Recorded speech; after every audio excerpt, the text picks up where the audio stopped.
Hey, well, welcome back, everybody. I've just been going over the Week 11 college football slate, and I think I'm ready to talk about it.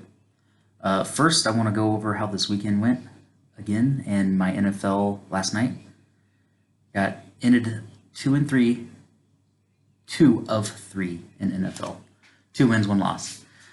We had the loss, Indianapolis. We took the +1 with Indianapolis, and they couldn't get it done. Had a lot of things go against us. Brissett went down. Couldn't have imagined that happening. Can't handicap injuries like that. One thing that did surprise me was I didn't realize that Brian Hoyer was the backup. So he's usually good for a pick six, and guess what? It came. Uh, yeah, and Adam Vinatieri, that's going to be part of my handicap. If I'm involved in any more Indianapolis games, it's become a thing now. Adam Vinatieri is uh, seen better days. He's seen better days, so that's going to be part of my handicap. I'm gonna have to at least include a missed field goal or a missed extra point because it's bad. That should have been a game winner, even with Brian Hoyer coming in as quarterback for the Colts. I really wish I could get that one back, but that's sports betting, uh, and it's a good example of variance. Variance is the I guess I think I call it the technical term for luck, either good luck or bad luck. Sometimes variance works with you, sometimes variance works against you. Sometimes you're about to cover a game and pick six will come out of nowhere and get a backdoor cover for the dog when you were on the favorite. Some stupid PI call is going to happen and totally mess up a game that you capped perfectly and felt good about. That's going to happen. And we use the term variance so we don't have to sound pessimist and always talking about bad luck. I got bad luck. No, you just got a dose of variance, and that's what happened. But all in all, it's a good weekend. 6-2 for the weekend. 75%. Now that's one weekend. Don't think I'm hitting 75%, but I am hitting above 55 on the season. For the channel official picks, though, so far we're at 75%. I couldn't ask better than that to start my channel off with. So if you flat bet right down the row there with all the 8 bets I gave out, you'd be up 43% on your investment. So that is not bad at all. Go up 43% in a weekend. Now don't expect that from me every weekend, but I'm trying for it. I've been working on. I've been in the books all day looking at these college games, and I can't wait. There's not as much popping out at me as there was last weekend, but there's a few games in here that I'm liking. So let's get started. Get started on college football Week 11 leans. Nothing I've gotten to the window with yet. So I am leaning Western Kentucky at Arkansas. Value is on Western Kentucky. The line should be, according to my power ratings, Western Kentucky -1.5. Line opened up Arkansas -2.5. You can bet it at Arkansas -2 right now. It might have changed in the last hour or so since I looked at it, but I love these games when you get a Conference USA team going on the road at an SEC team. Of course, you expect the SEC team to be favored, but if you look at the math on paper, Western Kentucky's live in this game.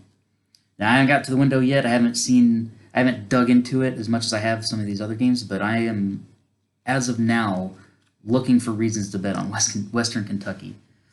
If it hits a field goal, if I can get +3, I'll more than likely bet it. But right now it's sitting at +2. FIU FAU, the the Florida teams. Let's see. No significant injuries on that one. Line opened up at Florida Atlantic minus 10.5. The line is currently sitting at minus 10. I'm leaning FIU. I have FIU favored by 1.5. I don't know what I'm missing. That's why I got a big question mark sitting here on my yellow pad that I use. I have a big question mark sitting there because I don't know why Florida Atlantic is a double-digit favorite for a team that I have against a team that I have favored. So I'm gonna dig and dig and dig, and there's gonna be something that comes out in a news article or something that either gets me off this game and tells me why there's such a disparity in the power rating in the opening line, or I'm just going to end up betting it. Because if I can't find anything, FIU getting double digits favored on with my numbers, that's going to be a bet on situation. But it's one of those things where it looks too good to be true. It probably is. So I'm going to keep digging. There might be something out there that I didn't watch either of their games last week. This is just simply looking at the numbers and taking down the line, the opening line, and I'm wondering how it got that far off. But that is one. FIU, Florida International, I'm looking for a reason to bet on them. Hopefully I find it and I make it an official pick. Another game I haven't dug too much into, but the lines popped out at me. Utah State, power rated, Utah State minus 11. Line came out, Fresno, minus 3. That's where it's right now. Where it is right now, you can get Utah State plus 3 for somehow. This is another case where I'm gonna have to dig and find out why this line is so out of whack. But you can get Utah State right now plus 3. I'm leaning that way. Haven't got to the window yet. I'm not giving it out as a pick yet, but I have them on paper as 11-point favorites. Utah State. Might have to do with them getting beat by BYU at home this past weekend, which is another game I was this close to betting, but I didn't because I was afraid of Utah State. So, got a question mark next to that. Going to be looking for news articles, looking at stats, something to pop out at me to explain this disparity in the lines and my power rating. All right, here's another one I am looking at pretty hard. I got a little bit of research done. I'm going to have to dig more into it, but Louisville at Miami, Florida. Oof, Miami, Florida. I was leaning on them last week. If you watched my videos, I didn't get to the window just because it was such a big rivalry game, and those tend to get played closer. Miami went on the road and got Willie Taggart fired. We're going to talk a lot about that in a little bit when I get to the Florida State game. But yeah, I'm leaning Florida State, or I'm leaning Miami here, going with the Canes. Power rated Miami minus 10. Line came out Miami minus 5. I'm a believer in the Canes right now. They are looking. I wanted to bet them last week. I didn't. Should have. But hey, ain't nothing wrong with taking a pass on a game. You can't lose money passing on a game. Let's see what I came up with. Miami. I didn't realize this. Miami, Florida. The Canes are number 11 in the country in defensive yards per play. So they only allow 4.4 yards per play on the season. Not bad. Number 11 in the country. They're only 80. They're a little below average in offensive yards per play. 5.2 yards per play. Not the greatest, not the worst. Louisville. They're giving up 6.2 yards per play, and they got to go into Miami. I haven't bet it yet. I'm looking at Miami in this one. I'm not a believer in Louisville. I watched one game of them this season. I try not to watch too many games because I want the numbers to get me on games. Your eyes will lie. You go and watch games, your eyes can lie to you.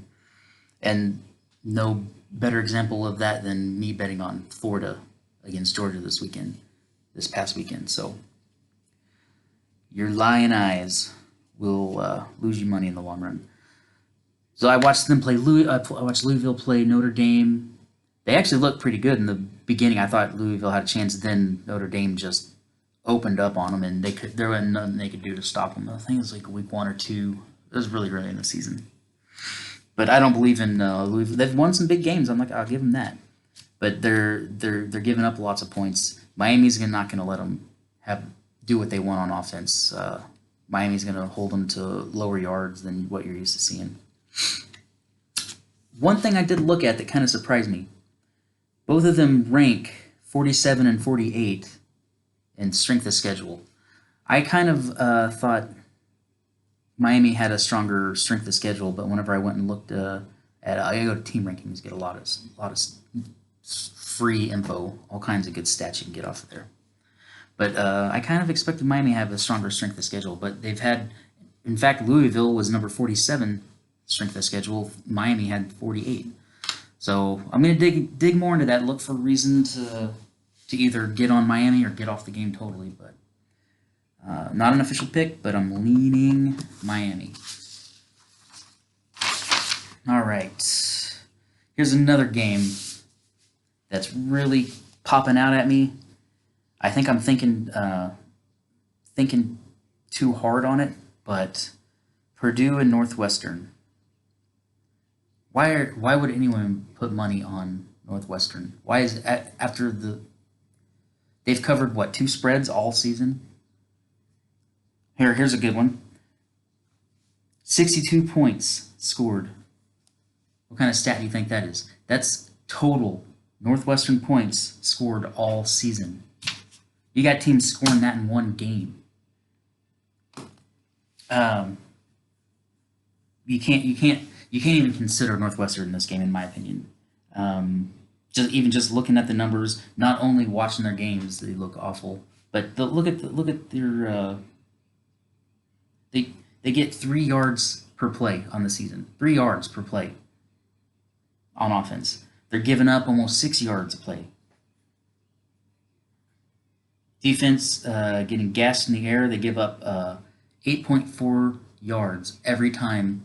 Every time someone passes the ball on them, they're giving up 8.4 yards. They got quarterback Hunter Johnson's questionable. They were kind of rotating in and out quarterbacks anyway, but now they're kind of pinned in a corner with the Aiden Smith. I think he's a junior. Doesn't really matter. He's not that good. I'm leaning Purdue -2. Purdue, just a better team. You only have to lay less than a field goal, and I have Purdue power rated -5. So you got a few points of value there. The only reason I can think that this didn't open up higher is because Northwestern's at home. Haven't bet it yet, or I'm not going to give it out as an official pick, but I'm really close to just taking Purdue -2. All right, so those are my leans. Let's get into, well, I still have one more lean, but this is the one I spent most of the day looking at this game. It's going to come to us as a surprise, maybe, given what happened this weekend. One team won, one team lost. Florida State going on the road to Boston College. Power rating. Florida State -5.5. That's how I have it on the numbers. It opened up Florida State -1. You can now get Florida State +1.5. It might have even moved to 2 in the last hour or so. Let's take a look. But there's a whole bunch of stuff going into. I love Florida State in this game. Yep, there's 2s out there, and you don't. And they're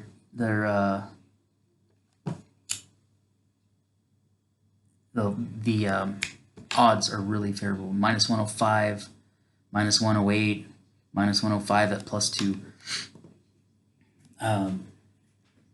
Willie Taggart, he's gone. He's donezo. Had an awful tenure at Florida State. That's no secret. Everyone knows that. From a guy who's really had some success as a college football coach. It's kind of surprising. But no matter, he's gone. What kind of situation we got here is we got Boston College just went into Syracuse, or I don't, were they at Syracuse? It doesn't matter. They beat the doors off of Syracuse. Almost 500 yards rushing, right?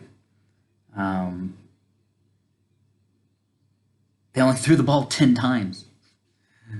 Boston College just went out there and annihilated Syracuse. Then you have on the other side, Florida State just got beat in a tough rivalry game against a really good Miami team. I love these situations because this number can only go more in my favor. I mean, I love Florida State in this game. I'm getting 1.5, 2 points now by kickoff, and I'm gonna have to wait to give this one out if I bet it, because everyone's gonna go into the sports book or log on to their offshore account, and they're gonna be like, "Oh, Boston College, easy money." I like to go against that trend because Florida State, they're the better team in my opinion, and they got a very capable interim coach in what's his name, Odell Haggins. You'll probably remember in 2017 when Jimbo Fisher resigned. He stepped in, got him a win at Louisiana Monroe. That win, they blew Louisiana Monroe out of the water. That win got them bowl eligible. They ended up going to the Independence Bowl, and they annihilated Southern Miss. Kind of expect Southern Miss to lose to Florida State, but hey, the interim coach, he's been with the pro. He played at Florida State, got drafted, did 3 years with the Niners. Then he went right back to Florida State and started coaching. He joined the coaching staff. He's been there, part of that program for over 30 years. Everything I've read, everyone loves this guy. The players love him. The boosters love him. The athletic director loves this guy. Everyone loves this guy. He knows everything about Florida State football. He's been with Florida State. I mean, like I said, he played there, coached there for 30 years. He's 2-0 as an interim coach, and that's including a bowl game, albeit against Southern Miss. But hey, that's not bad. Typically, whenever a coach gets fired during the season, the team kind of usually, whether they like the coach or dislike the coach, the team tends to rally together and play harder. I don't know what it is, but it's a thing. You can see it year after year. They may not win, but they get the cover. I see no reason not to go with Florida State in this game. Boston College is going to be the overvalued commodity. They opened overvalued, in my opinion. Well, my numbers opinion. They're not going to be able to rush for 500 yards against Florida State. It's just not going to happen. Yeah. Florida State, this close to betting it already. This close. I think I can get a better number once people start flooding bets with Boston College. Looking at the odds page, Boston College has taken 64% of the wagers, so I'll just wait. If it starts slipping away and it starts getting towards pick'em, it might take me off the game. But if it goes up like I expect it to, I'm definitely gonna go Florida State. But I'll have a video out in a couple of days saying which games I ended up taking. It doesn't look like I'm going to have as many games as I did last week. I don't know if I'm going to have 6 games to give out, or how many to give out, 5 games. But no video would be complete without an official pick. And I'm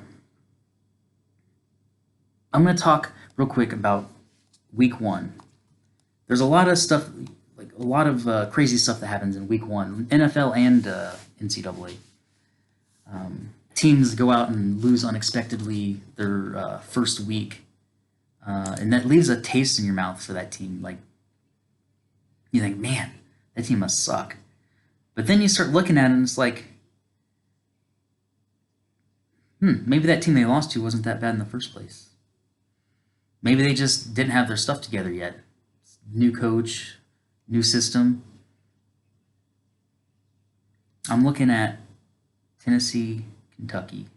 You know what game I'm talking about. Tennessee losing to Georgia State. Well, let me tell you something about Georgia State.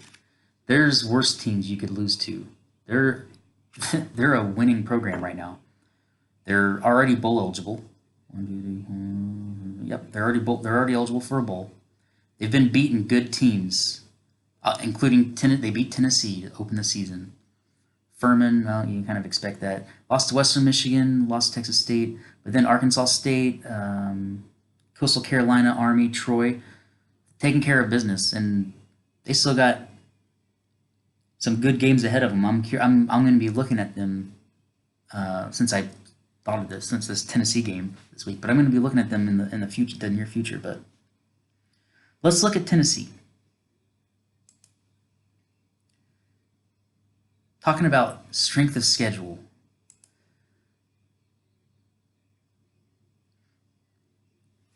Tennessee has lost to Georgia State, BYU, Florida, Georgia, Alabama. They're supposed to lose those games, though. They're supposed to lose those games. Well, especially the Alabama, Georgia, Florida. Yeah, they had no chance in those games. But, I mean, looking at this schedule, they're not that bad.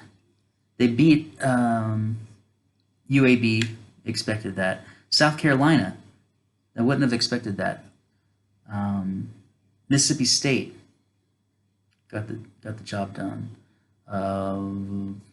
Is that Chattanooga?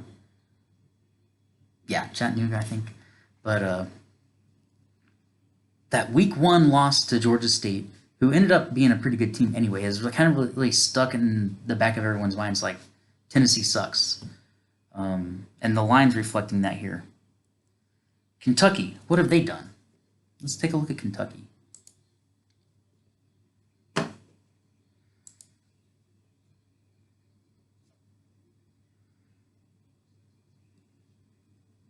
Beat Toledo. Ooh, who hasn't? Eastern Michigan. Lost to Florida. Lost to Mississippi State. Lost to South Carolina. Barely beat Arkansas. Got blown out by Georgia. Somehow got a win over Missouri, but Missouri hasn't been that good this year either. They got Tennessee on deck. I have no reason to believe that Tennessee can't outright win this game. My numbers say they are the win. They're two field goals better. -6 is the number I came up with. You can get it at 2.5, which is what I bet it at. I am giving this out as an official pick. Tennessee plus 2.5. And I think at this point, I don't know if we got the best of the number, but we definitely have 8.5 points of value on this game. Let's see if the line's shifted a little bit.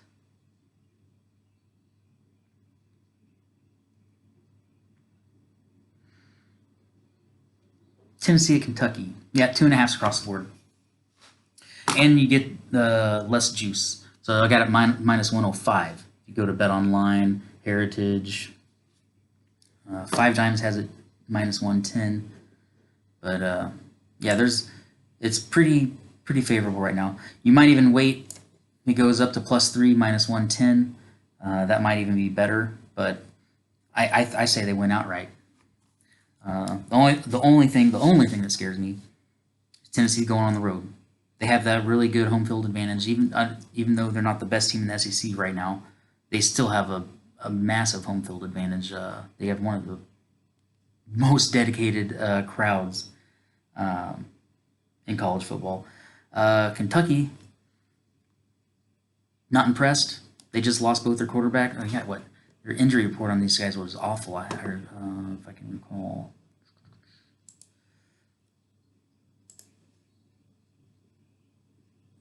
Let's go. Kentucky.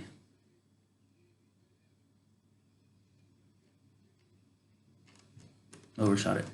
By the way, if you guys are looking for injury reports, some of the it's not very detailed, but it tells you more than just Googling injuries from individual teams. It gives you all the NCAA teams and a list of injuries for that team. But yeah, last weekend, this Saturday, lost 2 quarterbacks. They're not out for sure, but you got 2 injured quarterbacks. One with a shoulder injury, one with an undisclosed injury. Both are questionable for the game this weekend. On top of that, they also got a linebacker that's undisclosed injury, questionable for this weekend, and a wide receiver that's undisclosed, questionable for this weekend. So they got 4 pretty significant injuries on that Kentucky team. Tennessee has nothing. I don't remember even seeing anything. Tennessee University, where are we at? Yeah, so go to Don Best for injuries. It's just Google college football injuries, Don Best, I think, and you'll get some free, really good info there. Okay, they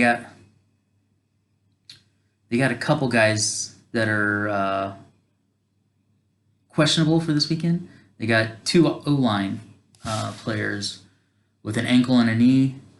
They're questionable, and they have a wide receiver that they didn't say what the injury was, but they're questionable. O-lines are a big deal. That's a big part of handicapping, but I'll look more into it. It doesn't matter now, I already bet it, but I'll keep an eye on it and find out. Tennessee plus 2.5, minus 105, official pick.